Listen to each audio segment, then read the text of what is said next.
राधे राधे। जोहार। आज हम लोग डिस्कस करेंगे पिछले साल 2022 में जो 8 क्लास का बोर्ड हुआ था, वार्षिक परीक्षा 2022। उसके उसके प्रश्नों को हम लोग हल करेंगे। कक्षा 8 सामाजिक विज्ञान। किस सब्जेक्ट पे चर्चा करेंगे आज हम लोग? सोशल साइंस पे चर्चा करेंगे। इसमें आपका सामाजिक विज्ञान में, सोशल साइंस में आपका 50 50 नंबर का क्वेश्चन पूछा जाएंगे। 50। कुल मार्क्स कितने रहेंगे? 50 रहेंगे। कुल मार्क्स 50 रहेंगे। सभी प्रश्नों का हल करना अनिवार्य है। सही विकल्प को चुनिए। जो 4 ऑप्शन दिए रहेंगे उसको सही से चुनना है, और उसके बाद ओमार शीट पे रंगना भी है। जो ऑप्शन को चुनते हैं उसी को ओमार शीट को भी आपको रंगना भी है, उस नंबर का सही आंसर को। सभी प्रश्नों का मान क्या रहेगा? आपका समान रहेगा। 50 क्वेश्चन है तो 50 नंबर। पहला सवाल है कि भारत के प्रथम गवर्नर जनरल कौन थे? ऑप्शन को देखिए और सही मारिए। सही आंसर क्या है? Warren Hasting. भारत के प्रथम गवर्नर जनरल कौन थे? वारेन हेस्टिंग थे। औरंगजेब की मृत्यु कब हुई थी? अगला सवाल है, औरंगजेब की मृत्यु कब हुई थी? तो सही आंसर है 1707। सही आंसर क्या है? 1707 में औरंगजेब की मृत्यु हुई थी। भारत में पहला चाय बागान कब लगाया गया? भारत में पहला चाय बागान कब लगाया गया? तो 1835 में लगाया गया था। पहला चाय बागान कहाँ लगाया गया? 1835 में। बी नंबर ऑप्शन है। किस राज्य में लगाया गया था? असम राज्य में लगाया गया था। किस राज्य में लगाया गया था? असम राज्य में। पूछ सकता है कि किस राज्य में सबसे पहले चाय बागान लगाया गया था, तो असम राज्य में। और उस कंपनी का क्या नाम था? जो पहला कंपनी था सो असम चाय कंपनी। असम चाय कंपनी। कंपनी का क्या नाम था? असम चाय company.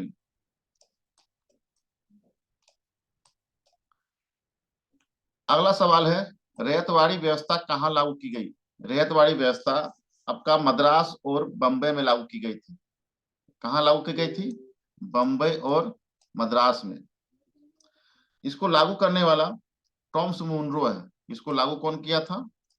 Tom's Munro. Tom's Munro ने किया था। Tom's Munro.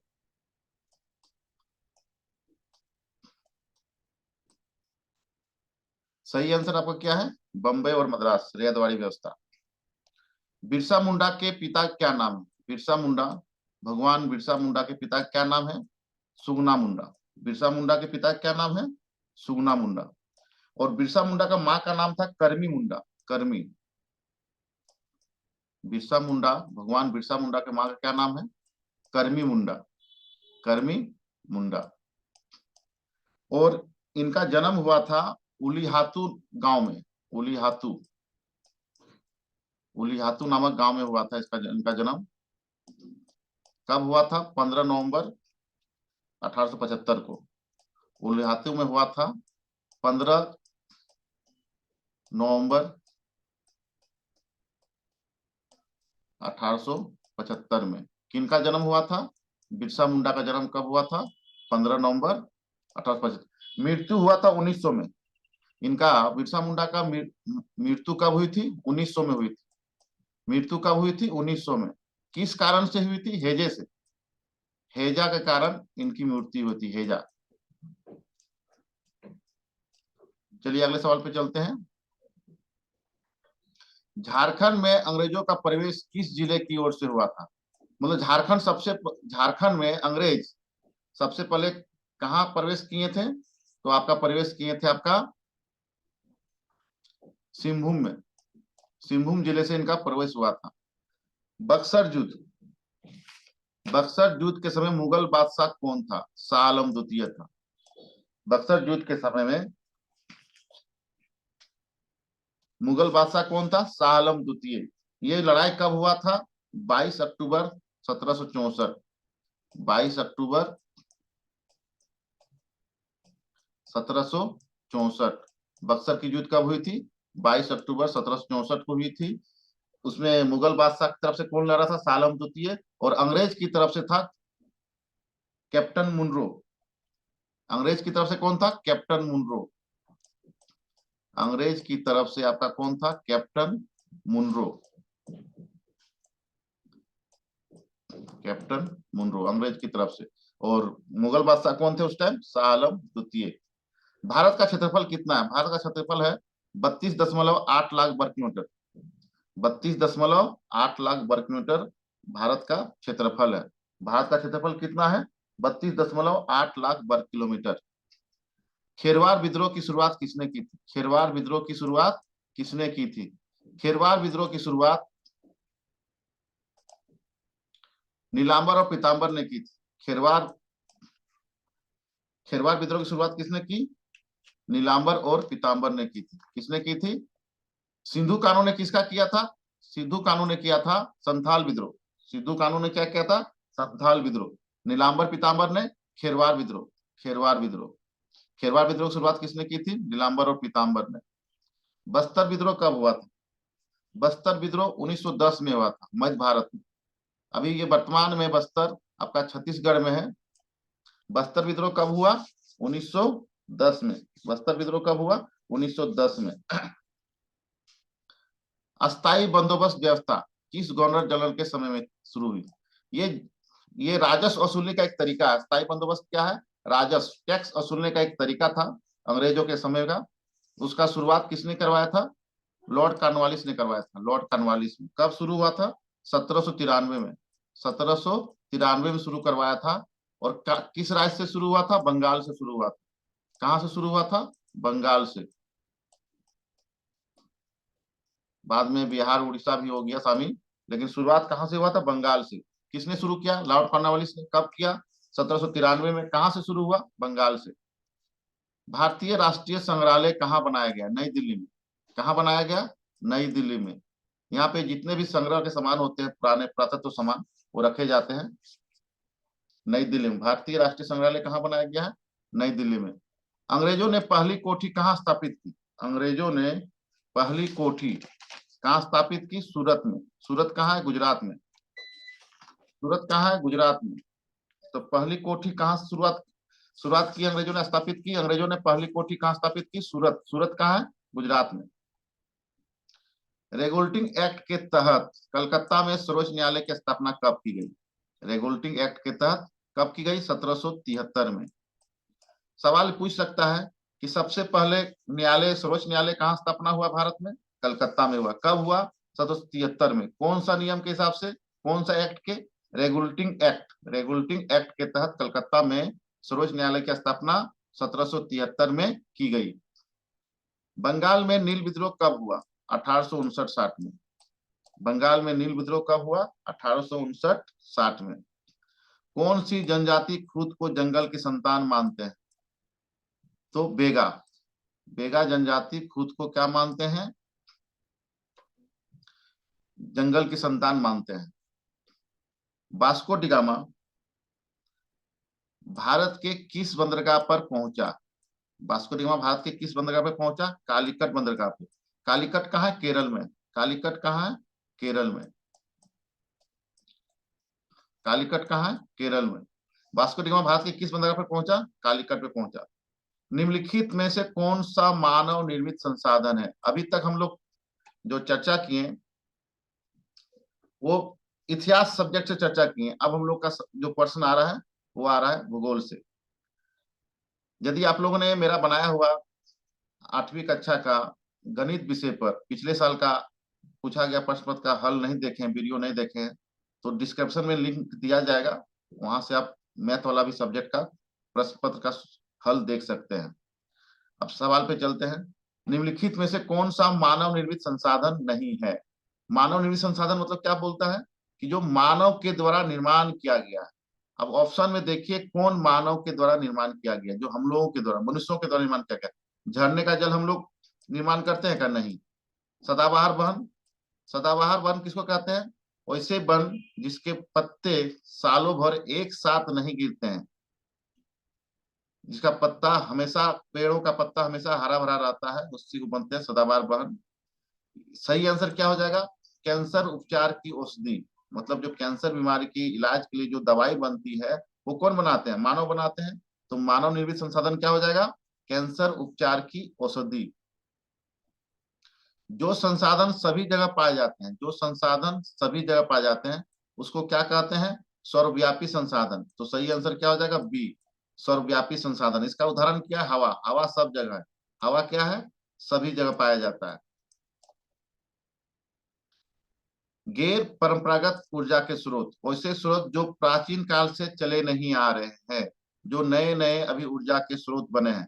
गैर परंपरागत मतलब जो प्राचीन काल से जिस ऊर्जा का हम लोग प्रयोग नहीं कर रहे हैं, अब अभी हाल फिलहाल से शुरू हुआ है, वैसे ऊर्जा को क्या कहते हैं? गैर परंपरागत ऊर्जा कहते हैं। तो स्रोत क्या है? पवन ऊर्जा, सौर ऊर्जा, ज्वारीय ऊर्जा। तीनों सही है, तीनों सही है। तो इनमें से सभी आंसर हो जाएगा, इनमें से सही। पवन ऊर्जा भी हाल फिलहाल शुरुआत हुआ है, सौर ऊर्जा भी हाल फिलहाल शुरू हुआ है, और ज्वारीय ऊर्जा भी हाल फिलहाल शुरू किया गया है। मतलब आधुनिक तरीके से ये बनाया जाता है ये ऊर्जा। तो जबकि कोयला हो गया, लकड़ी हो गया, ये हम लोग प्राचीन काल से उपयोग करते आ रहे हैं, तो वो क्या कहलाते हैं? परंपरागत। और जो नए ऊर्जा के स्रोत हैं वो क्या कहलाते हैं? गैर परंपरागत ऊर्जा के स्रोत। तो पवन ऊर्जा भी है, सौर ऊर्जा भी है, ज्वारीय ऊर्जा भी है, इसलिए सही आंसर होगा इनमें से सभी। उद्योगों की जननी किस खनिज को कहते हैं? उद्योगों की जननी किस खनिज को कहते हैं? कोयला को कहते हैं। किसको कहते हैं? कोयला को कहते हैं। देश के युवाओं में कौशल विकास हेतु प्रधानमंत्री कौशल विकास योजना कब से चलाई जा रही है? 2016 से। कब से चलाई जा रही है? 2016 से।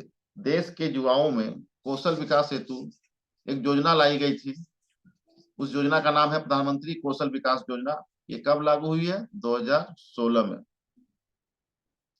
जिन खनिजों को निकालने के लिए गहन कूपों की खुदाई की जाती है वो क्या है? परवेदन कहलाती है। क्या कहलाती है? परवेदन। बी नंबर आपका सही आंसर क्या हो जाएगा? परवेदन। आखनन किसको कहते हैं? आखनन मतलब यहाँ ध्यान से देखिए, आखनन किसको कहते हैं? सही आंसर इसका क्या है? परवेदन। जैसे यहाँ पे हल्का सा मिट्टी निकाल के कोई खनिज निकाल लिया, ये जो जमीन है आपका है, हल्का सा, बिना आसानी से, सतह के निकट आसानी से अगर खुदाई करके हम निकाल लेते हैं खनिज, उसको क्या कहते हैं? आखनन। आसानी से जो जमीन को खोद के निकाल लेते हैं उस प्रक्रिया को क्या कहते हैं? आखनन। और विविध खनन किसको कहते हैं? विविध खनन में क्या है कि ये सतह है और गहराई में जाके, गहराई में जाके ओपन कास्ट, खुला, खुला खनन, मतलब जिसको जमीन को उखाड़ के निकाला जाता है उसको बोलते हैं विवर्ती। और कुपकी खनन क्या है? ये गहन वेधन विधि के द्वारा जो निकाला जाता है उसको बोलते हैं कुपकी खनन। परिवेदन से जनरली हम लोग किसका निकालते हैं? पेट्रोलियम और प्राकृतिक गैस। जिन खनिजों को निकालने के लिए गहन कूपों की खुदाई की जाती है वो है परिवेदन, और परिवेदन का उदाहरण है पेट्रोलियम और प्राकृतिक गैस निकालने का तरीका। पेट्रोलियम और प्राकृतिक गैस। पश्चिम एशिया का खनिज तेल किस प्रकार का संसाधन है? क्या है? वास्तविक है। क्या है? वास्तविक है। वास्तविक मतलब जिसकी मात्रा ज्ञात है और जिसका हम लोग प्रयोग कर रहे हैं, निकालने में प्रयोग कर रहे हैं, निकाल रहे हैं, प्रयोग भी कर रहे हैं। निम्न में से कौन सा मानव निर्मित संसाधन है जो मानव के द्वारा, मनुष्यों के द्वारा बनाया जाता है? उसे संसाधनों को क्या कहते हैं? मानव निर्मित संसाधन कहते हैं। तो सही आंसर क्या हो जाएगा? मशीन। मशीन को हम लोग बनाते हैं, लोएस को हम लोग निकालते हैं, और पानी तो बारिश के माध्यम से आती है। निम्न में से कौन संभाव्य संसाधन है?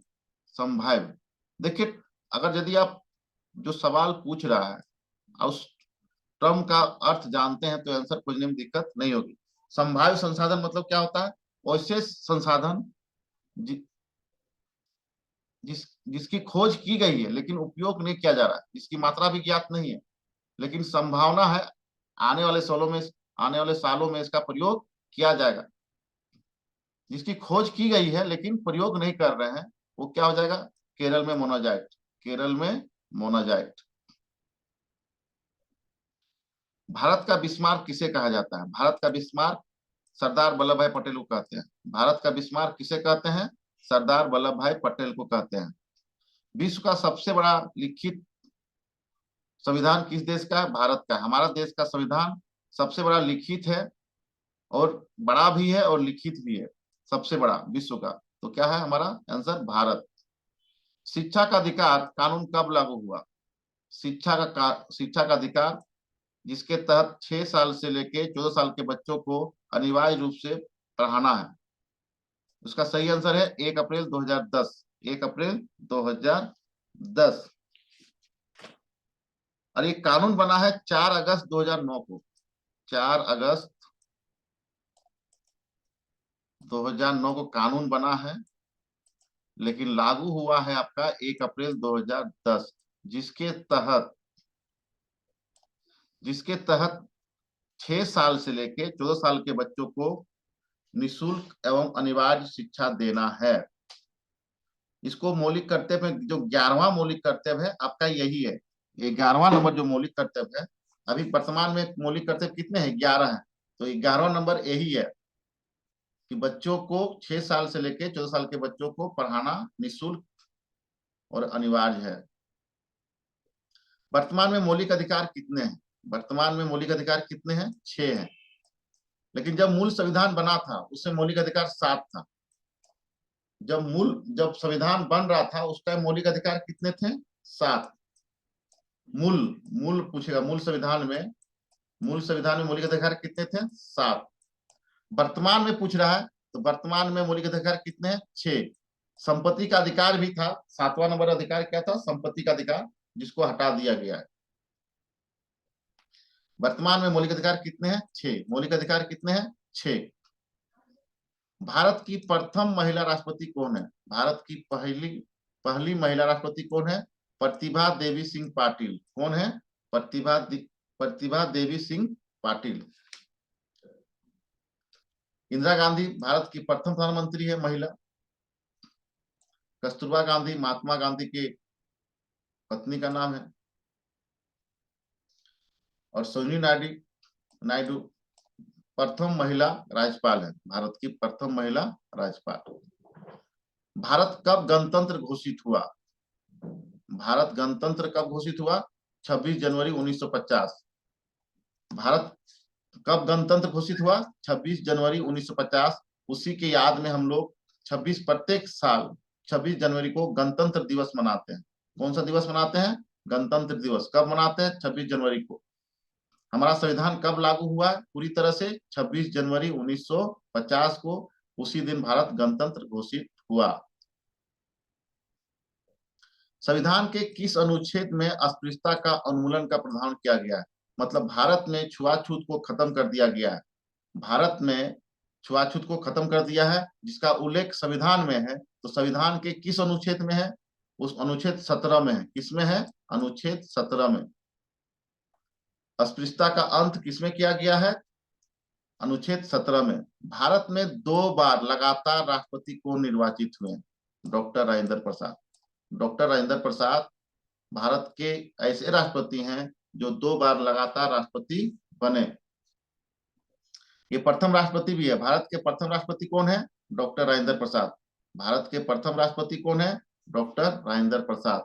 भारत में मत देने का, वोट देने का, भारत में वोट देने का न्यूनतम उम्र क्या है? भारत में वोट देने का न्यूनतम उम्र क्या है? 18 वर्ष। कितना वर्ष है? 18 वर्ष है। कितने वर्ष है? 18 वर्ष है। 18 वर्ष जैसे हो जाता है वैसे ही भारत में वोट देने का अधिकार मिल जाता है। भारत के प्रथम गृह मंत्री कौन थे? भारत के प्रथम गृह मंत्री कौन थे? सरदार वल्लभ भाई पटेल। सही आंसर क्या है? प्रथम गृह मंत्री सरदार वल्लभ भाई पटेल। पंडित जवाहरलाल नेहरू प्रथम प्रधानमंत्री थे। पंडित जवाहरलाल नेहरू क्या है? प्रथम प्रधानमंत्री है। डॉक्टर भीमराव अंबेडकर इस संविधान के निर्माता कहलाते हैं। भारतीय संविधान के निर्माता किसको कहते हैं? भीमराव अंबेडकर को। संविधान के जनक भीमराव अंबेडकर को। प्रारूप समिति के अध्यक्ष डॉक्टर भीमराव अंबेडकर। प्रथम प्रधानमंत्री पंडित जवाहरलाल नेहरू। प्रथम गृह मंत्री सरदार वल्लभ भाई पटेल। प्रथम राष्ट्रपति डॉक्टर राजेंद्र प्रसाद। प्रथम राष्ट्रपति डॉक्टर राजेंद्र प्रसाद। डॉक्टर भीमराव अंबेडकर को बाबा साहेब भी बोलते हैं। बाबा साहेब संविधान का निर्माता, संविधान के जनक, प्रारूप समिति के अध्यक्ष। भारत में वन्य जीव अभयारण्य की संख्या कितनी है? ये प्रश्न बार बार पूछता है। भारत में वन्य जीव अभयारण्य की संख्या कितनी है? ये बार बार पूछता है।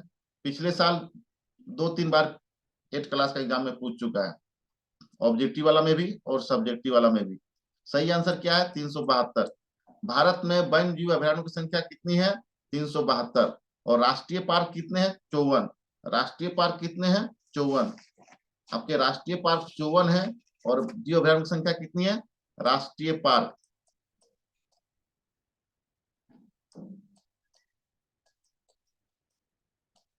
राष्ट्रीय पार्क कितने हैं? 54 है। और जीव अभयारण्य यहाँ पूछ रहा है, वन्य जीव अभयारण्य अभयारण्य की संख्या कितनी है? तो 372 है। 372। वन अधिकार अधिनियम कब पारित हुआ? 2006 में। इस अधिनियम में कहा गया है 2006 के अनुसार कि जो मूल निवासी जो जंगल में रहते हैं, जो आदिवासी जंगल में रहते हैं, तो उसके आसपास के क्षेत्रों का उपयोग कर सकते हैं खेती करने में, पत्ता तोड़ने में, लकड़ी चुनने में और फल कंदमूल को जमा करने में। उससे पहले नहीं था। तो 2006 के हिसाब से आदिवासियों को बहुत सुविधा दी गई है। जंगल से वो जो वनोत्पाद है उसका प्रयोग कर सकते हैं, खाली जगहों पे खेती बाड़ी कर सकते हैं। भारत के प्रथम प्रधानमंत्री कौन थे? पंडित जवाहरलाल नेहरू। प्रथम प्रधानमंत्री कौन थे? पंडित जवाहरलाल नेहरू। सरदार वल्लभ भाई पटेल प्रथम गृह मंत्री थे। भीमराव अम्बेडकर पारूल समिति के अध्यक्ष थे। और डॉक्टर राजेंद्र प्रसाद प्रथम राष्ट्रपति भारत के, ये विधि मंत्री थे।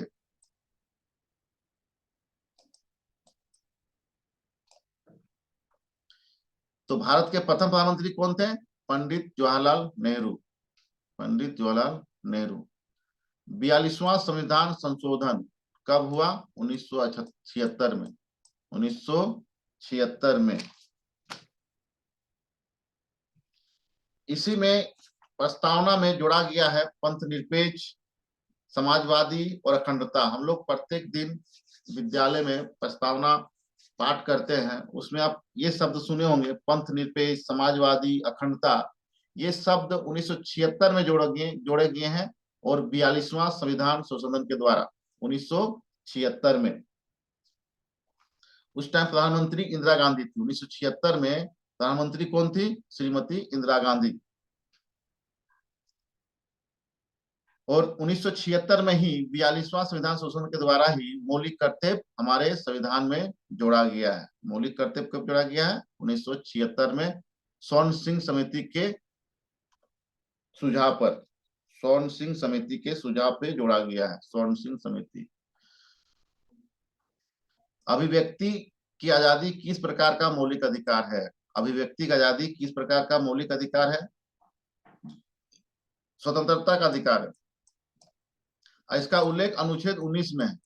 किसमें है? अनुच्छेद 19 में। सवाल पूछ सकता है कि अभिव्यक्ति का आजादी कौन सा अनुच्छेद में है? तो अनुच्छेद 19 में है, स्वतंत्रता का अधिकार। इनमें से अजैव संसाधन, अजैव मतलब जिसमें जीव नहीं है, जिसमें जीवन नहीं है, ऐसे संसाधन जिसमें जो निर्जीव है, एक तरह से निर्जीव, जिसमें जान नहीं है, उसको बोलते हैं अजैव संसाधन। तो सही आंसर क्या हो जाएगा? मृदा। मृदा मतलब मिट्टी होता है। मृदा मतलब मिट्टी होता है। बाकी तीनों ये क्या है? जैव है। ये तीनों क्या है? जैव, जैव संसाधन है। और मिट्टी, मृदा क्या है? अजैव संसाधन। ऐसे संसाधन जिनकी मात्रा ज्ञात है, ऐसे संसाधन जिसकी मात्रा ज्ञात है, उसको क्या बोलते हैं? वास्तविक। तो सही आंसर बी नंबर, वास्तविक। झारखंड में कोयला उत्पादक क्षेत्र है। झारखंड में कोयला कहाँ कहाँ मिलता है? धनबाद में मिलता ही है, बोकारो में मिलता है, चतरा में मिलता है, हजारीबाग में मिलता है। जिसका सही आंसर क्या हो जाएगा? इनमें से सभी। इनमें से सभी। विश्व की सबसे गहरी सोने की खान कौन है? विश्व की सबसे गहरी, इसमें ऑप्शन में नहीं दिया है, वो है मोपेनेंग गोल्ड माइन, जो अफ्रीका में है, दक्षिण अफ्रीका में है। उस खान का क्या नाम है? मोपेनेंग। मोपोनेंग।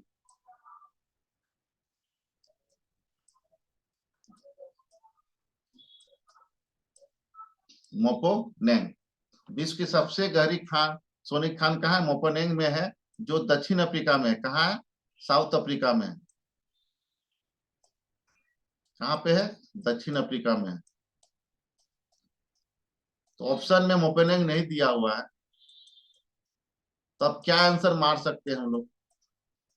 तो जितने भी दिए हैं इसमें से सोना का खान कोलार और कुलगार्डी है। ये कुलगार्डी आपका ऑस्ट्रेलिया में है और कोलार भारत में है। कोलार कहाँ है? भारत, कर्नाटक में, कर्नाटक राज्य में कोलार में। पूछता है सवाल कि भारत में कि कोलार जो है, सोने की खान कहाँ है भारत में? तो कोलार में है। जो एक सिनेमा आया होगा, देखे होंगे आप लोग, केजीएफ, केजीएफ सिनेमा, ये कोलार से ही इंस्पायर होके बना है। केजीएफ का फुल फॉर्म होता है कोलार गोल्ड फील्ड्स।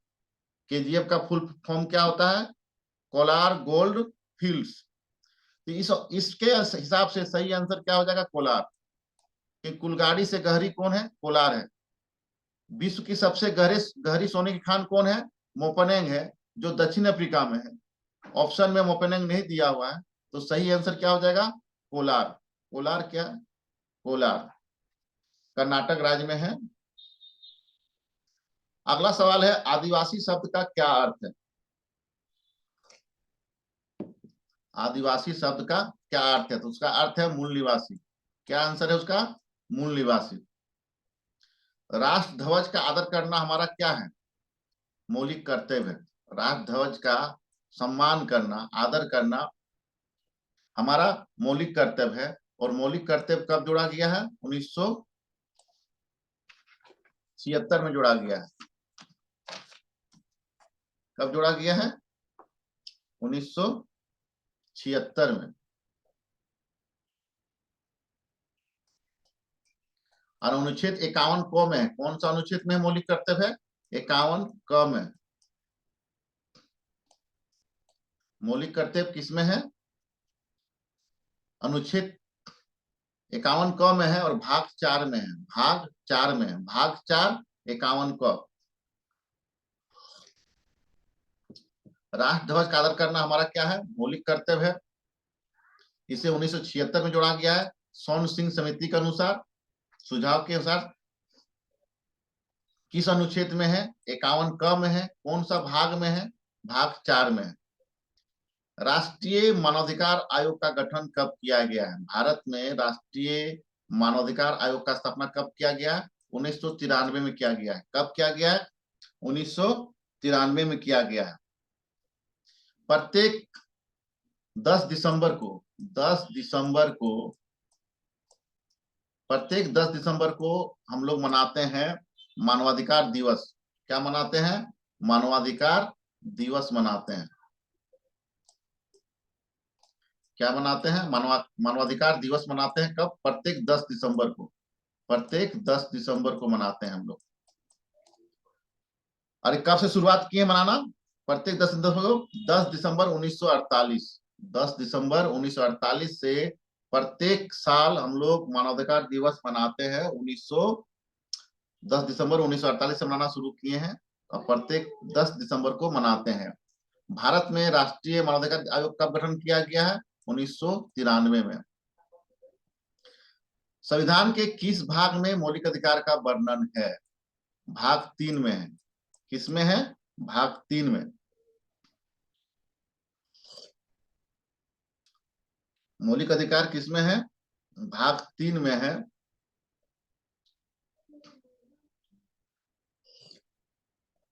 और ये 12 से लेके 35 तक में है। अनुच्छेद 12 से लेके 35 तक में है। सिर्फ बीच में एक अनुच्छेद को गायब कर देना है।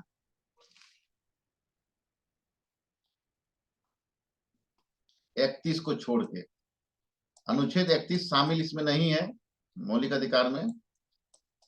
बाकी याद रखिए कि किस अनुच्छेद में है? 12 से 35, 31 को छोड़ के। 12 अनुच्छेद 12 से लेके अनुच्छेद 35 तक में मौलिक अधिकार का उल्लेख है। उसमें खाली अनुच्छेद 31 को छोड़ देना है।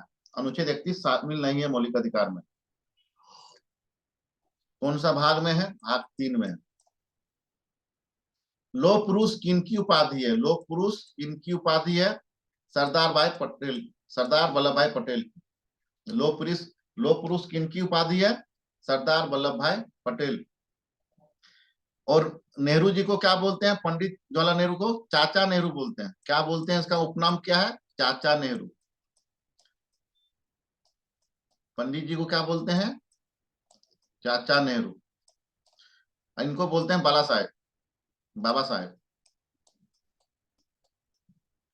भीमराव अम्बेडकर को क्या बोलते हैं? बाबा साहेब।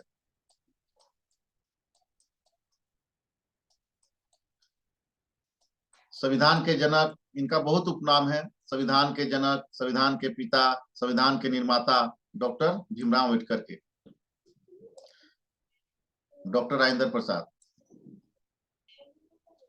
ये भारत के प्रथम राष्ट्रपति थे। धन्यवाद। जय हिंद।